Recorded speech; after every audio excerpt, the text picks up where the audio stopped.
Abu Sufyan ibn al-Harith ibn Abd al-Muṭṭalib, born al-Mughīrah, was a companion and first cousin of the Islamic prophet Muhammad. Early life. He was the son of al-Harith ibn Abdul Muṭṭalib. He was wet-nursed for a few days by Halima bint Abi Talib, making him a foster brother of Muhammad. He married his cousin, Jumana bint Abi Talib, and they had a son, Ja'far. He also married another cousin, Amra bint al-Mughīrah, and they had a daughter, Atika. This may be the same daughter who later married Abu Sufyan's nephew Abdul Muṭṭalib.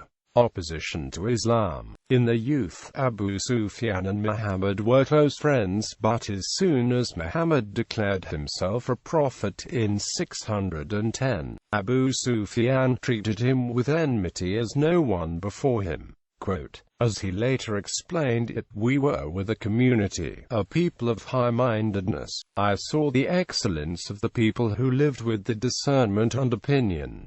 They went through a mountain pass, and we followed. Then the people of nobility and age began to break away from Muhammad, and they helped the gods and defended the forefathers, and we followed them. He showed hatred toward the Prophet for 20 years, never remaining behind when the Quraysh set out to fight Muhammad. Quote, he fought at the Battle of Badr on the side of the polytheists.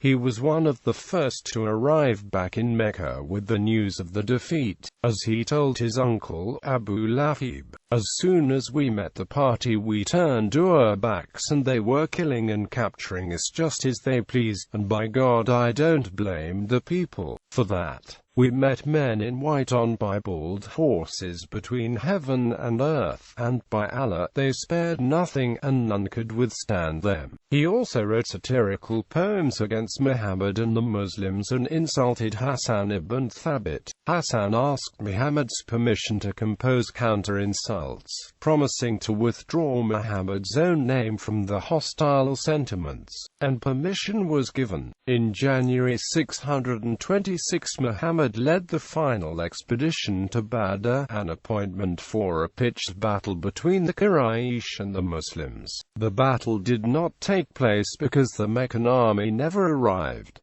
Hassan ibn Thabit composed a poem about the situation. Abu Sufyan ibn al-Harith composed an answer. After the slaying of the Qurayza tribe in 627, Hassan ibn Thabit composed a poem to the effect that they had gone to hell. Abu Sufyan responded with a counter-poem. In 628 an Arab merchant gave a report of Muhammad to the Emperor Heraclius. This person, who claimed to be Muhammad's nearest kin among the party, is usually identified as Abu Sufyan ibn Harb, but Abu Sufyan ibn al-Harith also claimed to have been present. He said, I did not see myself with while I had fled from Islam, yet knowing only Muhammad.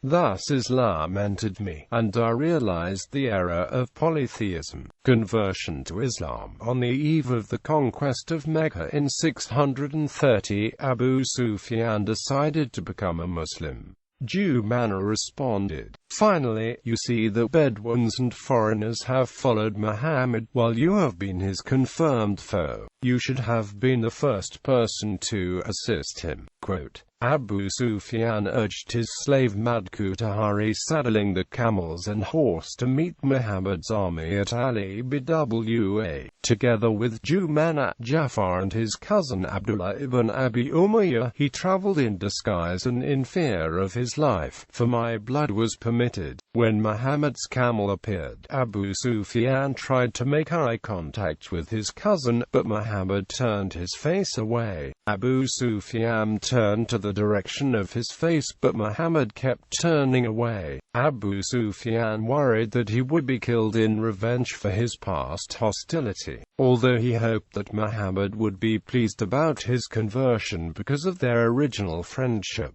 The other Muslims, including Abu Bakr, all followed Muhammad's example in turning away from Abu Sufyan, and Nu'man ibn al-Harith, encouraged by Umar, followed him, taunting, O enemy of Allah, you harm Allah's messenger and his companions.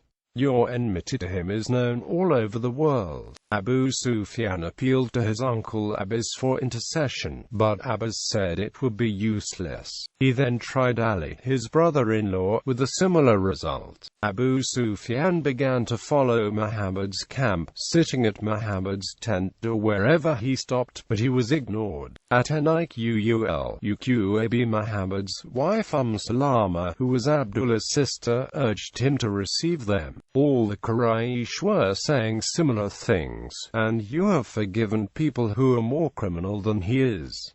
Muhammad replied, I have no use for them. As for, he has wounded my pride, and as for, he spoke insultingly of me in Mecca. Quote, when Abu Sufyan heard this message, he responded, by Allah, he must let me in, or I will take this little boy of mine and we will wander through the land until we die of hunger and thirst. Quote, this continued while Muhammad entered Mecca and became victorious.